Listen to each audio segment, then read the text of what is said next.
Well, we're back again. It's your boy, Coach Low for Life, a.k.a. the Camp King, and you are listening to Low. They are on the Listen to Low show. I'm going live tonight, right? I did a little different, a little strong, changing the mindset, changing the game. Y'all might say, why Coach Low got a cap on? Why he got on a jacket? You know what? I thought I was a doctor, but I'm really not a doctor. But I am going to talk about some things that a doctor want to let you know, especially when it comes down to our athletes. Our athletes have to make sure they stay mentally strong. Right, the mental side of it is definitely different when it comes to the physical side of it. And that's the story going to be about today. The topic of today is mentally strong is very important. Not physically play the game, mentally play the game. Because a mindset of greatness, a commitment of greatness, a sacrifice of greatness, and a passion of greatness. We have to make sure our athletes have that mindset every single day. So you are listening to Low. Remember when I said 2 ears, 1 mouth? Because you never know what you might miss when you're listening to Low.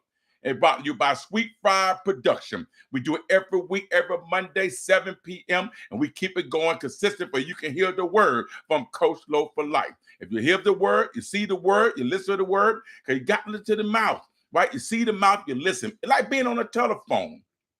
You're on the phone, you're talking to someone, you can't just hear them, you got to feel them. You got to see them through the phone. They got to grab your attention quick and fast because we know that the mindset can easily go 15 seconds and it's gone, right? So that's the mindset we want to talk about today when it comes to our athletes. We're talking about how coaches is a huge part in the athlete career.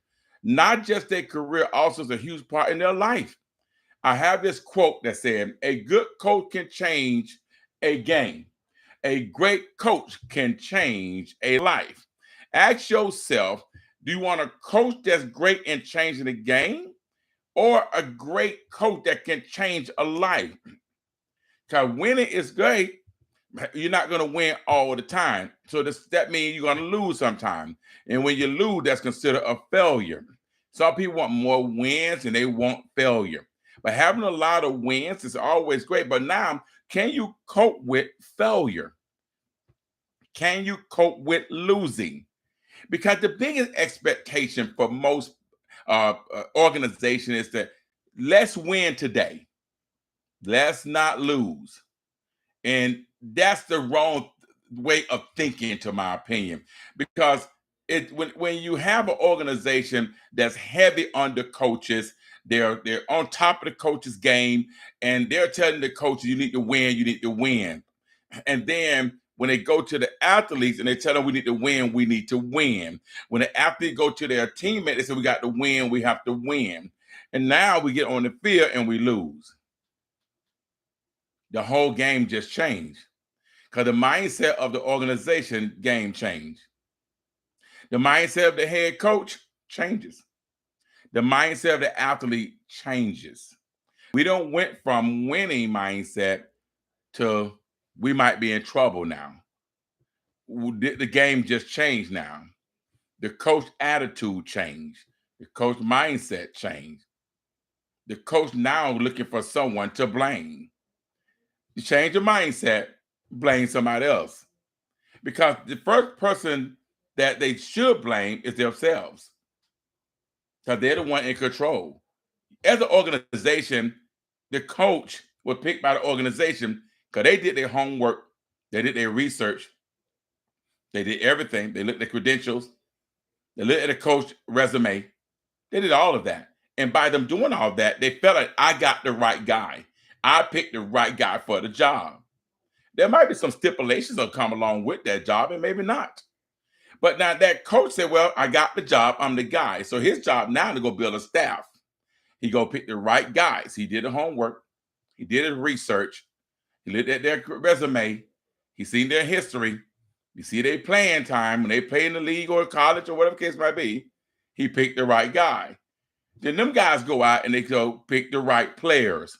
They did their homework. They did their research. They watch film. They check the grades. They check character. Talk to the teachers. See, everyone have a responsibility. Why? Because they all have one ultimate goal, and that's to win. Well, like I said, a good coach can change the game. But can a good coach change a life? In that process you're going through when you're recruiting the athletes, you got to make sure that you're not just recruiting them to play football. You recruiting them to one day become a great husband, a great father, a great man, a great person, and a great football player. It takes 5 different things in order to change a life. It don't take a whole lot to win a game. You get the best athlete, you go win. You practice, you win. I mean, if the team just better than you, they just better than you. But to change a life, that's a different perspective. So when I sat down with all my parents and my coach, my players, I always told them what the ultimate goal was. And the ultimate goal was to help change your life, to be an impact or influence in your life. Because I'm an impact or influence your life, I'm going to be there for life. And then I'm also going to make sure I'm doing everything to prepare you for life. So when the tough get rough, you know how to take it on the chin, just like the rest of us. It's that simple. So this is what people have to understand. When things get tough, you keep your head up. But was you prepared for that? Was you trained for that? Was you coached for that? It's a lot of people not coached for it. It's almost like the word humble. I love the word humble because when coaches allow athletes to showboat and show out and have a great time, it's cool. But when they're losing, we don't want that. We don't want them to still have fun. Why? Because we think they're not going to stay humble. We have to know how to help them become humble. You can't just assume they know how to be humble. They're 18, 19, 20. They're 10, 11, 12. Depending on what age you're coaching. They're not professional at that moment. I want to focus a lot more on the youth and the high school and college athletes in the show tonight, because that is one of the biggest keys. Are we preparing them on how to be humble? And the next day I want to know, are we preparing them how to be hungry? I mean, how to be hungry for success, how to be hungry for greatness, how to be hungry for the hard work. Let me be hungry for that hard work. How do I do hard better? Let me say that again. How do I do hard better? That's the question. And if you don't know how to prepare him to do hard better, then how are you going to prepare him or her for life? How are you going to help change their life? And that's what the biggest challenge that I'm seeing what's happening when I'm talking to all my athletes, that either they going to transfer or they're in a portal, want to transfer, or they quit.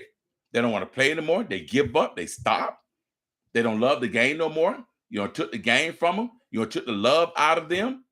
Why? Because maybe we're not taking the time to show them how to be humble, how to maintain and stay hungry. Or last but not least, let's ask ourselves this. Are we showing them how to keep their head up when the tough get rough?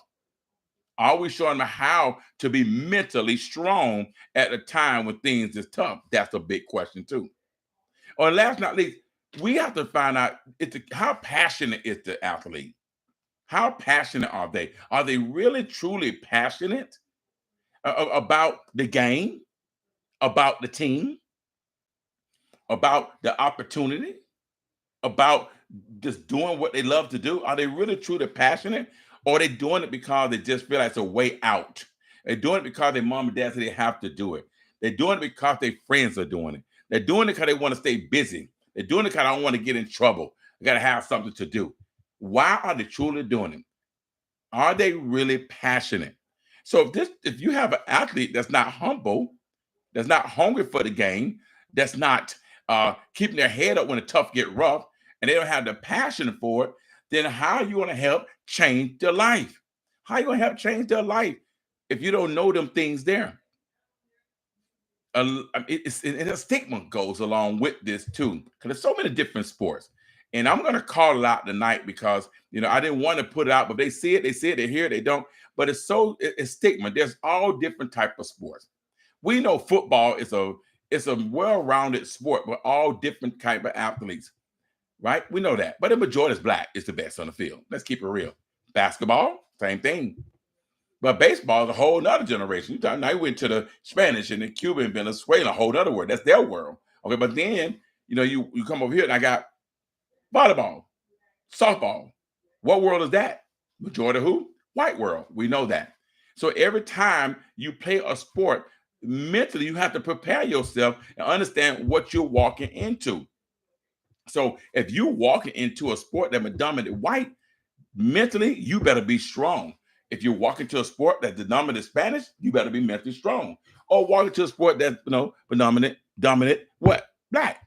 So if your nationality don't regulate with that same nationality, it's gonna be tough for you. It's gonna be tough because a different challenge. It's just what it is. I'm just calling out. I'm gonna keep it raw on Listen Low show. Right up, I mean, I see it every single day, especially in sports that don't give a whole lot of scholarship. It's tough. Volleyball, basketball, baseball, softball, soccer. There's not a lot of scholarships in that. So you better make sure you're mentally tough and mentally strong when you walk in. So we have to start preparing our athletes now for that. And it's tough. Me having multiple kids that played college volleyball, football, and a track and a lot of levels, I thought I had all the answers, but I don't have all the answers. But I'm learning. No, it's never too late to try to learn. It's never too late to try to figure it out. It's never too late. So we have to make sure that we are there for them mentally. I hear all this thing all the time. I was looking at Instagram today, and I seen one of my athletes, we call out named Shuggy, great athlete. She played volleyball at Clark University. She talked about mental health. Mental health. She was talking about that, asking other athletes, what do you do? When things getting tough, right?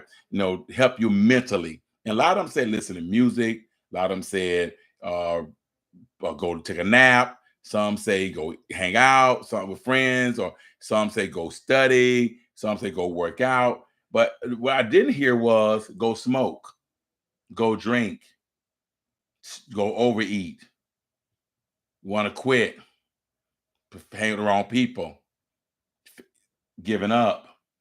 No one said that part there because they're afraid to say it. They don't want to tell you. They don't want to disappoint you.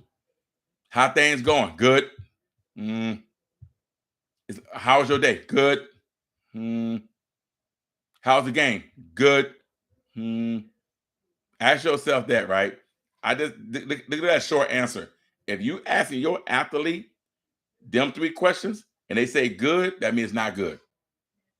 There's a difference in good and great. They're different in good and it was awesome. They're different in good. I had a good time. They're different in good and I did so good today. I did this. I added to it. See, that's the difference. And all we look at it and say, oh, good job, good job. My baby doing good. My boy doing good. We're doing our thing. But realistically, you need to recognize, is it really good? Are you really paying attention? I was talking to Tarka Williams, and she was talking about addictive patterns.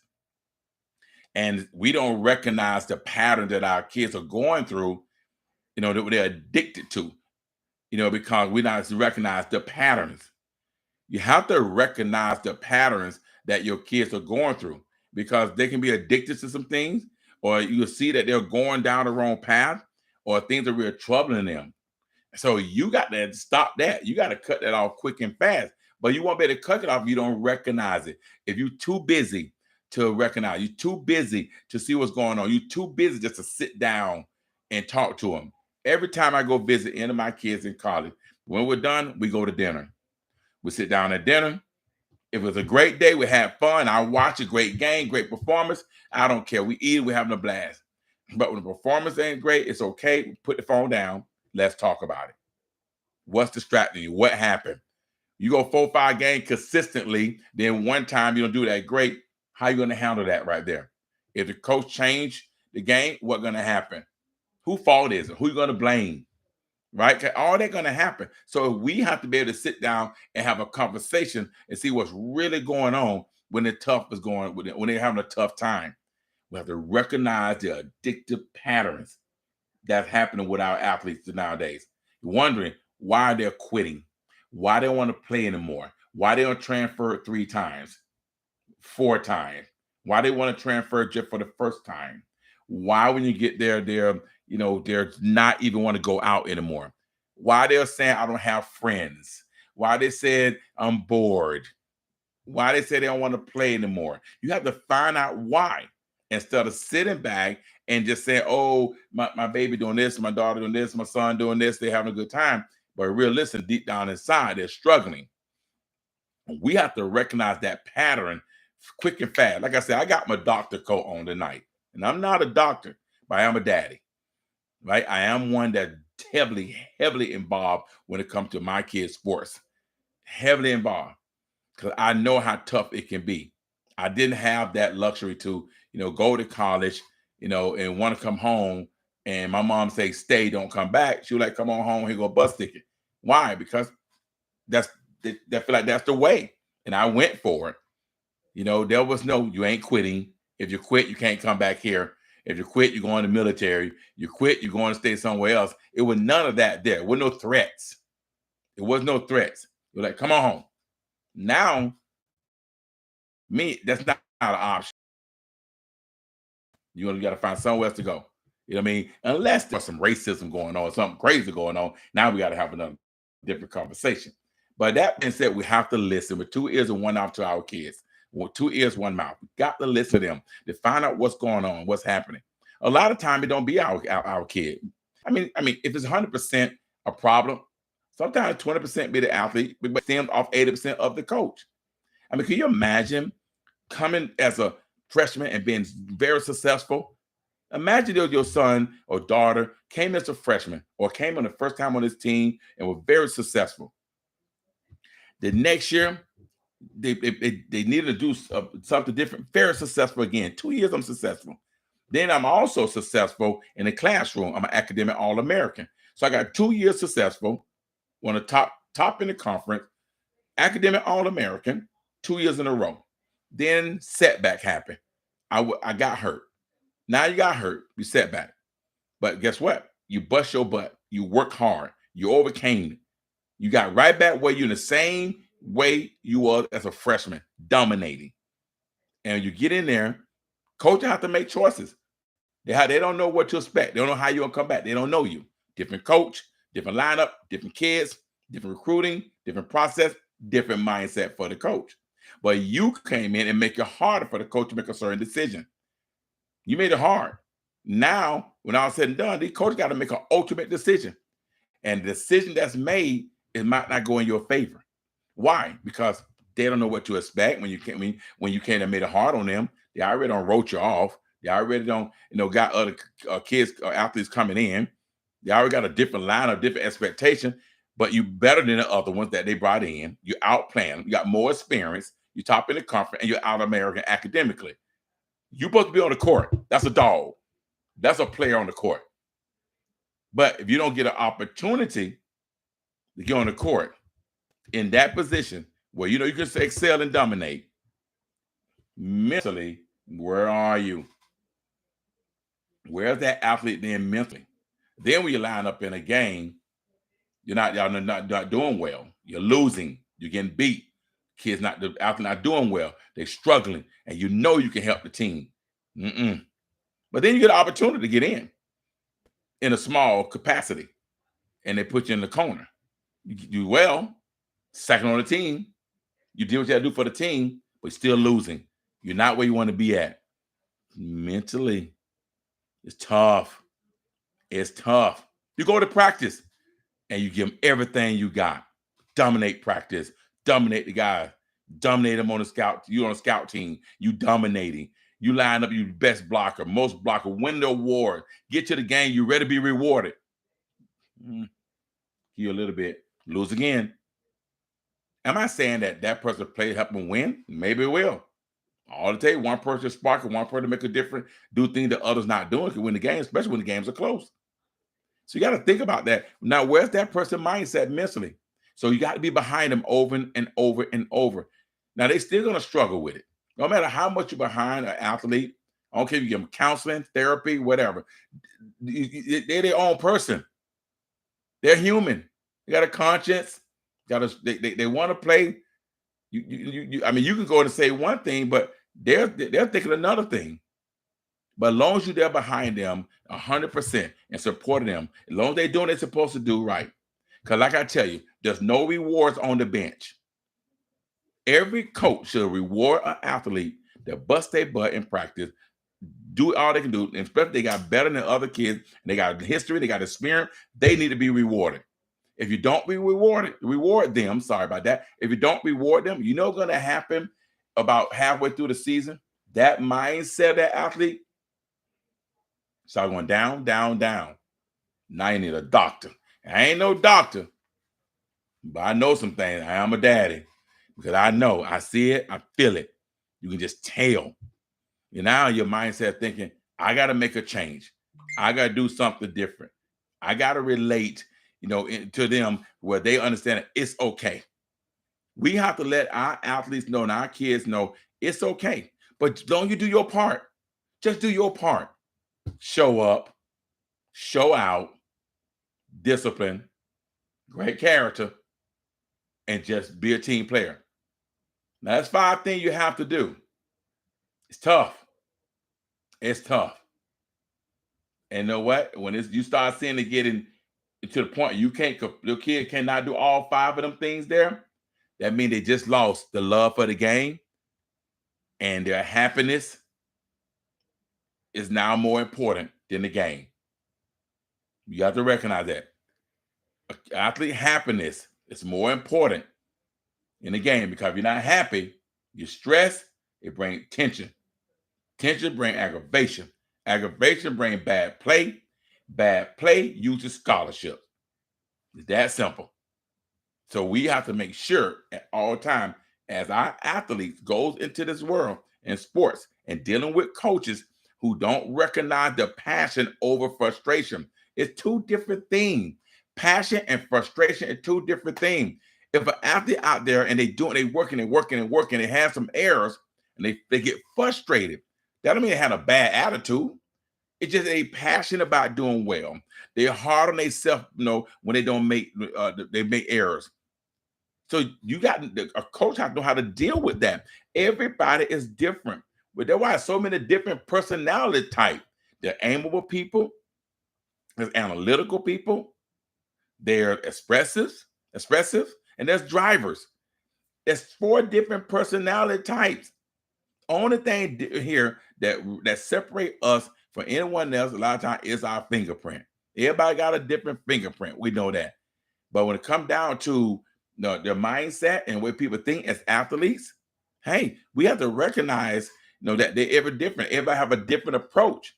I mean, I have a kid. One of my friends told me his son plays up in the college, and he got a scholarship, and he wasn't the top guy coming in. It worked out. Sometimes what you know is who you know. That's conventional way to get a scholarship. The unconventional way to get a scholarship. And he had an unconventional way to get a scholarship. So he had to work. He's in practice dominating everything. Dominating. Good player now, but dominating. The players are better. They get around. A lot of athletes get hurt, and instead of them bringing the guy who dominated and who's ready to play, they brought some other guys in who's not ready. So right then and there, mentally, he's gone. I was not rewarded for my hard work. He's the one that helped the DBs get better for that game. You got all the receivers go down, and he don't get one opportunity to go in and get one snap, one play, knowing that he dominated over these same DBs that's getting dominated over in the game. Mentally, he's gone. We better get behind him. Got to get behind him. Every kid got a different way you have to deal with them. They got a different mindset, a different personality type. I have an athlete that's very laid back. He come out, he's so cool with it. Hey, coach, how you doing, coach? But he works so hard. Man, he worked hard. But the thing about him is he got a little attitude. He get a little trouble. Then I got another kid that's always in trouble. Then I got another kid that's humble and quiet. Each one of them have a different approach. So the one that always in trouble, bad as all outdoors, cussing in school, getting suspended, kicked out of school, I made him the captain of the team. Why? Because nobody ever made him the captain. Nobody ever put him in a position that he have to step up and straighten up. Nobody never gave him a chance to be a leader. He always in the back. Never get a chance. Big fat lineman in the back, never get a chance. I made him the captain of the team. Helped him. Next thing you know, guess what? He's the only one right now still playing, doing well on a different team. Why? Because we help change a life in that situation, treated him different based on his personality. The other kid, same thing. Instead of allowing him to just do whatever he want to do and go through the motion, hey, I put him in a situation where he can't go through the motion. You line up right here, close to the ball. I'm gonna teach you the technique. You'll be the first one to get there because you right there. You don't want to do nothing after 20 yards. That's where you need to go. I recognize that. Put him in a situation where he can be successful, doing great. And then you got the kid that's just a great kid that do everything right.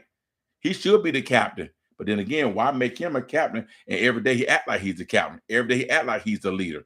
Every day he run all the stretches. No, I ain't got to make him a captain because he going to do it regardless. Every kid is different. And we have to recognize that. Because if we don't, we treat everyone the same, what's going to end up happening is they're going to start falling down. They're not want to play anymore. They're going to lose the love of the game. Understand the difference from passion and attitude, frustration and attitude, hard on themselves and attitude. Don't have a stigma about athletes, especially like football players. They're not a bunch of dumb jocks because a lot of them graduate with college degrees and doing great. Some are neurosurgeons and all. No stigma. Can't have a stigma, but we have to prepare them mentally and make sure they get mental counseling when they're in school. Make sure you got someone calling them, talking and checking on them. I get all my friends, text them, text my daughter, text my son, check on them, see how they're doing. I tell my kids all the time, call this person, this person, this person. They come home, did you call this person? Did you call that person? Did you meet with them? Did you go to lunch? Talk to someone different instead of just daddy and mommy. Here's the thing about it. You can talk to your kid or you can talk at them. All coaches do is talk at them, especially college coaches. Talking at them, talking at them, talking at them. What you doing? What you doing? I don't know what to do. Wait a minute. What are we doing? Just because you made different errors and different, you did different approaches and made promises that you can't hardly keep, and they make it hard for you to keep your promises. Don't mean you talk at them. Just talk to them. Talk to them. You never know. Because what you don't want to do is that person to leave and say, I hate that person. I don't like that coach. She's terrible. Now she or he's terrible. Now you're gonna go tell everybody, don't come there. Now hurt your program. You lose your job. Now you gotta get another job. There's coaches right now that went from coaches to now they're working at freaking Walmart or they're working at places that, especially in small school, or they gotta go to a D2 school, a D3 school, a smaller school that don't have nothing but a stadium that's this big, or during high school gym doing the sport. Let's focus on mental. This right here is Mental Monday for me. Mental Mondays. I had to come in live on this one right here. This is me. I'm live right now. Ain't no pre-record, ain't no nothing. It's on my heart. And I feel like I need to go ahead and put it in your life right now. Mental strong. The mental is more important than being physical or making a physical play. Let's make sure our athletes are mentally ready. Pray in the morning, pray in the evening, pray at night, pray over again. Pray for them. Put your hands on them. Talk to them. 2 ears, 1 mouth. Eye-to-eye contact. Shake their hand. Look them in the eye. Read a book together. Send them messages. Motivation quote. Check on them. How you doing? If you can't do that, you don't have a conscience. You have no business coaching. If you can't respond back, you have no business coaching. If you can't call them after the season, you have no business coaching. If you can't just check on them, see how they're doing. If they can't come back and say, man, that's one of the best coaches I had, and I want to work with that coach when they graduate high school or college or whatever, you did not help change their life. All you did help win some game or had a great game on how to change the offense or change the defense after halftime. That's not the way. That's not the answer. Let's do better. Let's not be a good coach that can change the game. Let's be a good coach that can change your life. And you're listening right here on the Listen to Low Show with your boy, Coach Low for Life, a.k.a. the Camp King. You're right here on Listen to Low Show. I'm talking about Sweet Fire Production, bringing it to you every single Monday. Every Monday at 7 o'clock, we stay consistent. I hope I'm giving the word I'm putting to you. I'm putting in your life every single week. If I am, like this post, share it, subscribe to it. Take it and ship it to everybody you know. Show it to your team, show it to your coaches, show it to your classes, because it's real and it's strong, it's powerful, and it's raw, straight from Coach Lowe. Y'all have a great day. See you next week.